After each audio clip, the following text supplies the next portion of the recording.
Hola queridos hermanos y amigos, iniciamos otro estudio, otro trimestre y también un nuevo año. Queremos saludarles, desearles ricas bendiciones del cielo, esas bendiciones espirituales que el Señor quiere otorgar para su pueblo y también sus bendiciones materiales. Él sabe que nosotros necesitamos. Así que este año sea de mucha bendición en Cristo. Comenzamos a estudiar la carta a los Hebreos y está titulado el estudio que vamos a hacer en estos últimos días, el mensaje de Hebreos. Así que va a ser un estudio de gran bendición. También queremos saludar a algunos de nuestros hermanos que nos escriben y que nos piden oración. El hermano Iván Ávila pide por su hogar, por su familia. Así que recordemos al hermano Iván. También oramos por el doctor Montiel. Doctor Montiel pide por su hija, Susana, por salud mental, por salud espiritual. Así que mis hermanos, tenemos en cuenta a estos hermanos que nos piden que oremos por ellos. Gracias por escribirnos y les invitamos para que nos hagan sus comentarios y también nos digan de qué lugar usted nos escucha. Nuestro primer estudio está titulado La carta a los Hebreos y a nosotros. El texto para memorizar Hebreos 10:36. Porque os es necesaria la paciencia para que habiendo hecho la voluntad de Dios, obtengáis la promesa. ¿Alguna vez imaginaste cómo sería escuchar predicar a Jesús o a uno de los apóstoles? Tenemos escritos y resúmenes de algunos de sus sermones, pero estos brindan solo una idea limitada de cómo sería escucharlos. No obstante, Dios conservó en las Escrituras al menos un sermón completo para nosotros, la carta de Pablo a los Hebreos. Pablo, el autor de Hebreos, se refirió a su propia obra como una palabra de exhortación. Hebreos 13:22. Esta expresión se utilizaba para referirse al sermón, Hechos 13:15 y 1 Timoteo 4:13. Por lo tanto, se cree que Hebreos es el primer sermón cristiano completo que tenemos. Hebreos estaba dirigido a creyentes en Cristo que experimentaron dificultades. Algunos fueron públicamente avergonzados y perseguidos. Hebreos 10:32 al 34. Otros afrontaban problemas económicos. Hebreos 13:5 y 6. Muchos estaban cansados y habían comenzado a cuestionarse su fe. Hebreos 3:12 al 13. ¿Alguno de nosotros hoy puede sentirse identificado? Sin embargo, el apóstol, con un sermón conmovedor, los desafió a ellos y por exhortación a nosotros, a perseverar en la fe en Jesús y a fijar sus ojos en Jesús, quien ahora está en el santuario celestial. Lección para el día domingo, un comienzo glorioso. Comparto con ustedes algunos detalles. Primero, que esta carta es un sermón del apóstol Pablo, según hemos estudiado en nuestra introducción, que fue escrito más o menos por el año 64 o 65 de nuestra era cristiana, que no fue escrito exclusivamente para una audiencia especial. Algunos argumentan que la carta a los Hebreos fue escrita para los judíos y se animan a decir que no tenemos nada que ver con la carta a los Hebreos por ese motivo.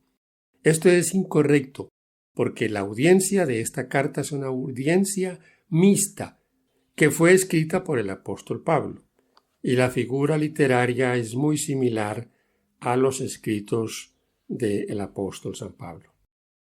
Hay algún detalle que queremos también compartirles y está en Hebreos 2, 3 y 4. ¿Cuál fue la experiencia de conversión de la audiencia de Hebreos? ¿Cómo escaparemos nosotros si descuidamos una salvación tan grande, la cual, habiendo sido anunciada primeramente por el Señor, nos fue confirmada por los que oyeron, testificando Dios juntamente con ellos, con señales y prodigios y diversos milagros y repartimientos del Espíritu Santo según su voluntad?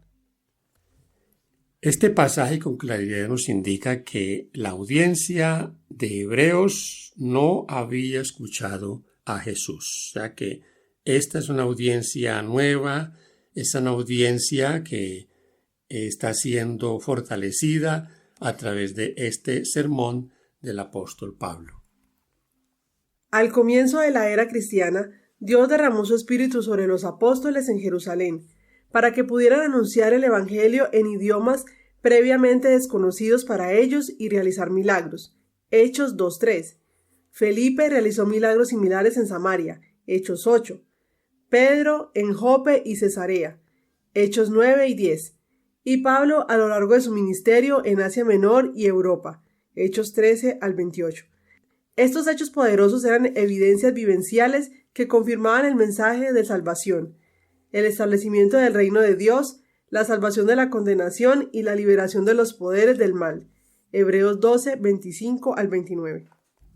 Pregunta para dialogar: ¿cuál es la historia de tu conversión? ¿Qué podríamos cada uno de nosotros compartir en cuanto a cómo conocimos la fe en Jesucristo?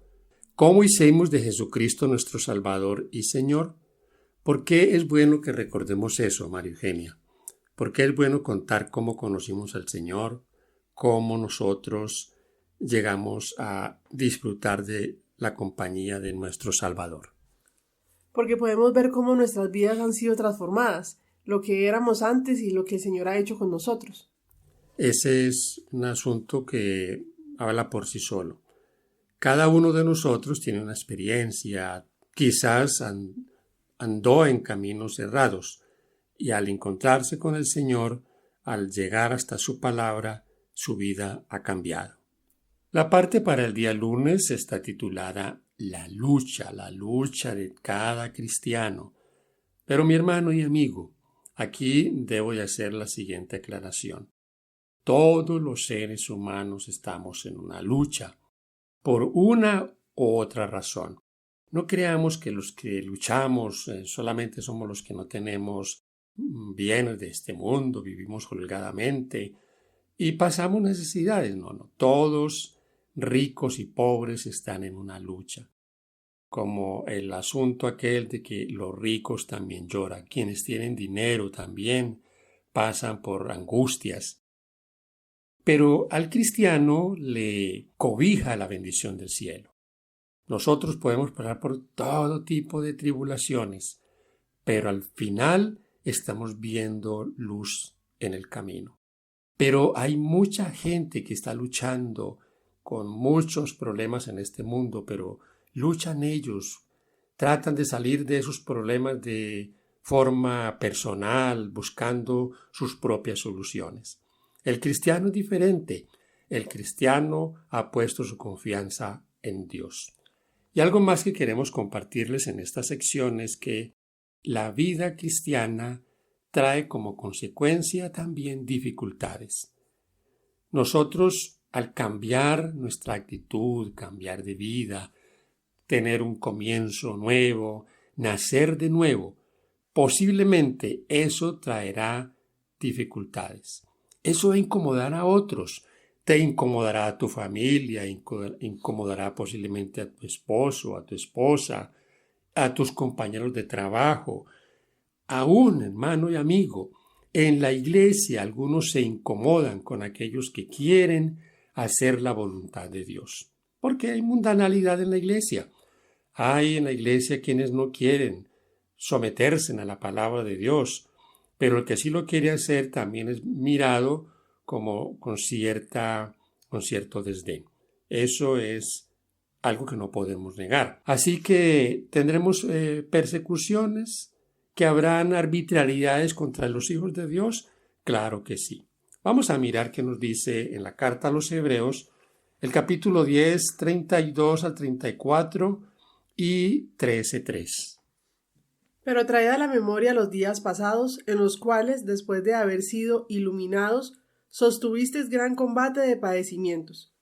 Por una parte, ciertamente, con vituperios y tribulaciones fuisteis hechos espectáculo, y por otra, llegasteis a ser compañeros de los que estaban en una situación semejante, porque los presos también os compadecisteis, y el despojo de vuestros bienes sufriste con gozo, sabiendo que tenéis en vosotros una mejor y perdurable herencia en los cielos. Acordaos de los presos, como si estuvieseis presos juntamente con ellos, y de los maltratados, como también vosotros mismos estáis en el cuerpo. Analizamos en este texto que es probable que quienes recibieron la carta a los hebreos estaban sufriendo persecución. El texto dice despojo, habían sido despojados de sus bienes materiales, habían sufrido pérdidas, habían sufrido cárcel. Esto es un asunto que no es extraño para el pueblo de Dios. Siempre será así. Habrán dificultades. Nos hemos preguntado por qué los hijos de Dios son perseguidos. Los hijos de Dios son perseguidos cuando realmente hacen oposición al pecado y al pecador. Mientras no se hace oposición, mientras no se predica, mientras se vive una vida normal, una vida muy similar a los que viven también sin Cristo, pues no tendremos dificultades. Pero cuando querramos vivir como se dice en la palabra de Dios, tendremos dificultades. En Hebreos 11, 24 al 26 nos dice de la vida de Moisés, cómo Moisés despreció el ser el rey de Egipto y decidió correr la suerte con el pueblo que estaba oprimido. Esa es una elección que nos debe llamar a nosotros la atención, porque el ser humano siempre ha querido ser tenido en cuenta, ha querido el poder, quiere ser alabado, ser el que tenga los privilegios. Pero aquí Moisés rechazó esos privilegios. Y el apóstol Pedro en la primera carta, capítulo 4, 14 al 16, habla de los vituperios por seguir a Jesús. Y eso sufrirá el cristiano. El cristiano sufrirá persecución por causa de Cristo. Sufrirá dificultades. Pero hermanos y amigos, sufrir por causa del Señor, no sufrir por andar inmiscuidos en lo que no debemos, en la vida ajena, en cosas que no edifican. Pero si vivimos por Cristo, viviremos por Él y sufriremos también con alegría por causa del Evangelio. Toda persona, ya sea cristiana o no, sufre, pero como hemos dicho, hay una diferencia muy grande en el que sufre, pero sufre tomado de la mano de Jesús. Bien, mis amigos, estamos en la sesión para el día martes. Está titulada Malestar. ¿Qué produce malestar? No podemos negar que los problemas también pueden traer desaliento, pueden traer malestar en los creyentes. ¿Desánimos? Por supuesto que sí. Si leemos Hebreos 2.18, 3.12 y 13, 4.15, 10.25, 12.3, 12.1 y 13, vamos a encontrar allí desafíos que enfrentaron los creyentes. Miremos de esos desafíos en el capítulo 13, los versículos 9 y 13 que nos dicen. No os dejéis llevar de doctrinas diversas y extrañas, porque buena cosa es afirmar el corazón con la gracia, no con viandas que nunca aprovecharon a los que se han ocupado de ellas. Salgamos pues a él fuera del campamento, llevando su vituperio.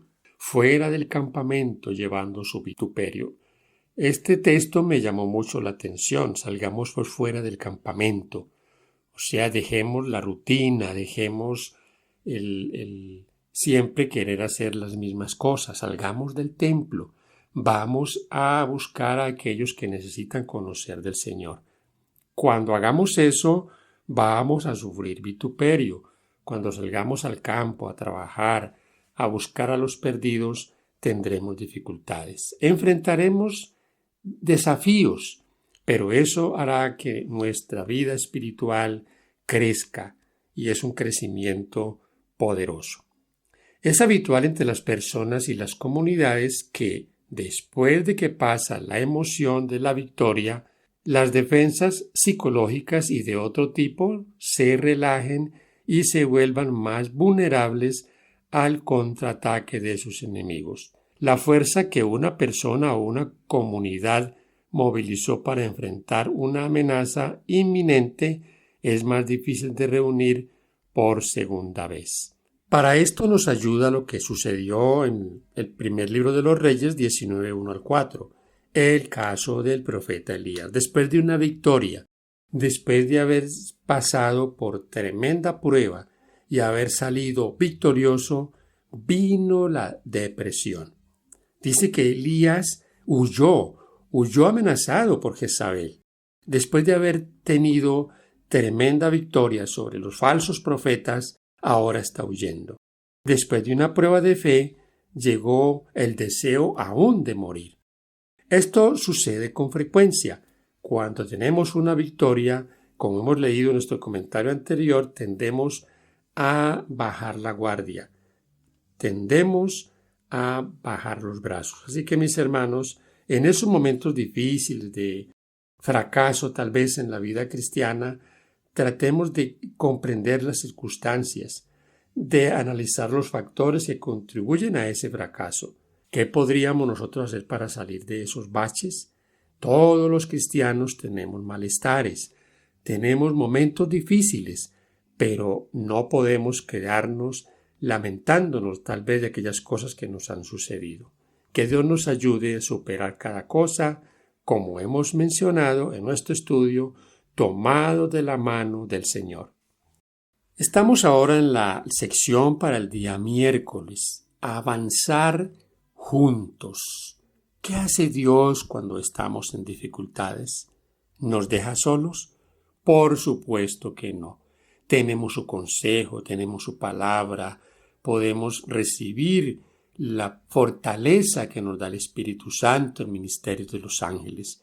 ¿Qué más podríamos pedir? ¿Qué había pasado con el profeta Elías? Primero del libro de los Reyes, capítulo 19, 5 al 18. ¿Y qué hizo Dios para restaurar la fe de su siervo, el profeta Elías? La historia de la interacción de Dios con Elías después del Carmelo es fascinante porque muestra el tierno cuidado y la sabiduría con la que Dios suple las necesidades de quienes están en peligro y que luchan por recuperar la fe. Dios hizo varias cosas por Elías. En primer lugar, se preocupó por sus necesidades físicas, le proveyó comida y lo dejó descansar. Luego, en la cueva, amablemente lo sorprendió. ¿Qué haces aquí, Elías?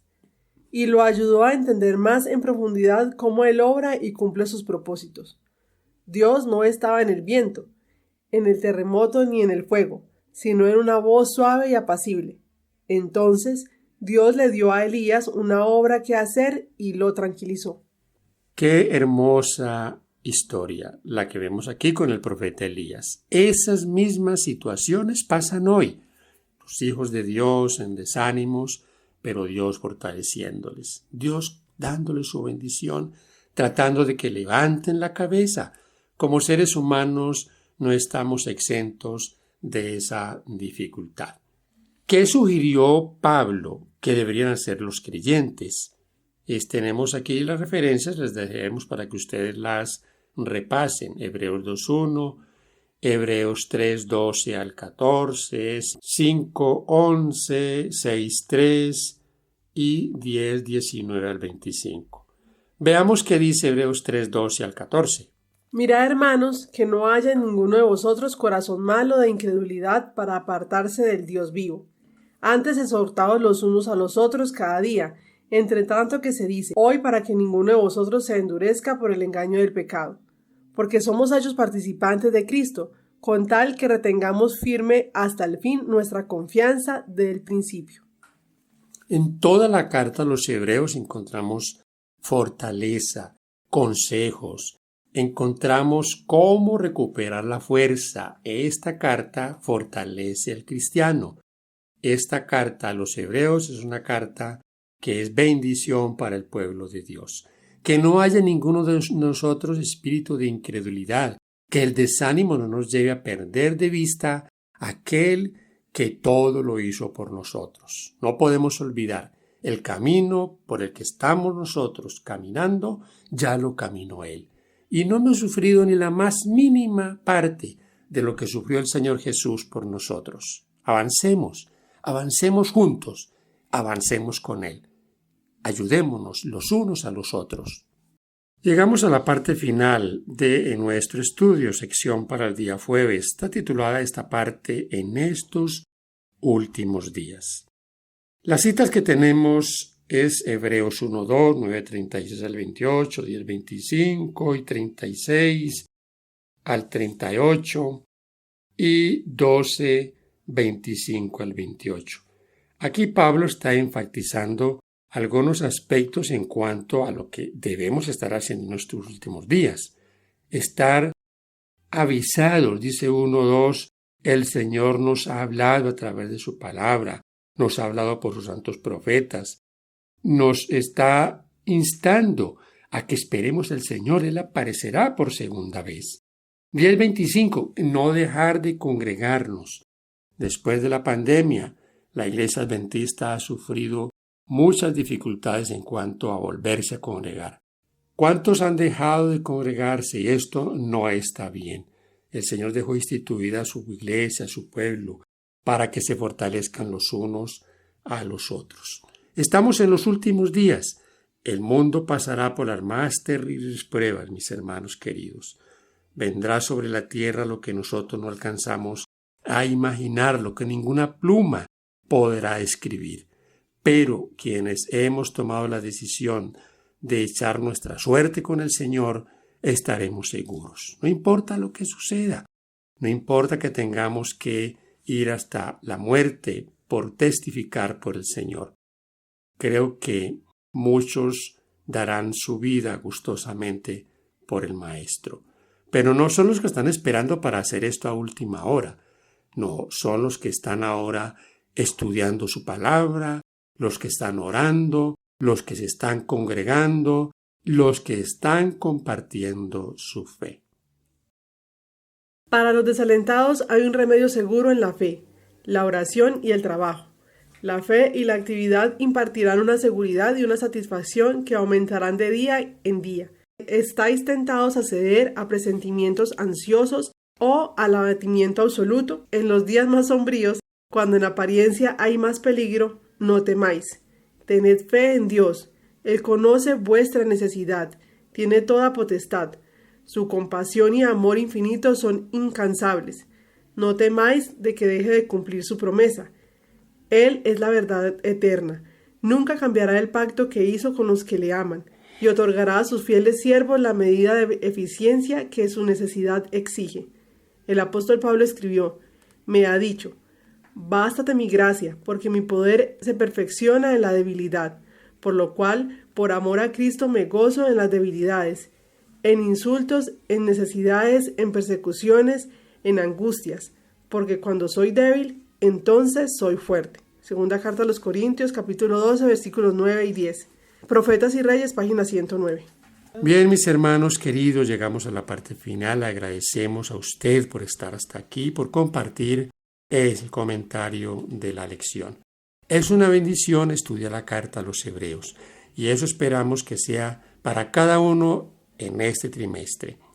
No olvidemos, oramos por el hermano Iván, su hogar, su familia, por el doctor Montiel y su hija Susana. Bendiciones para todos.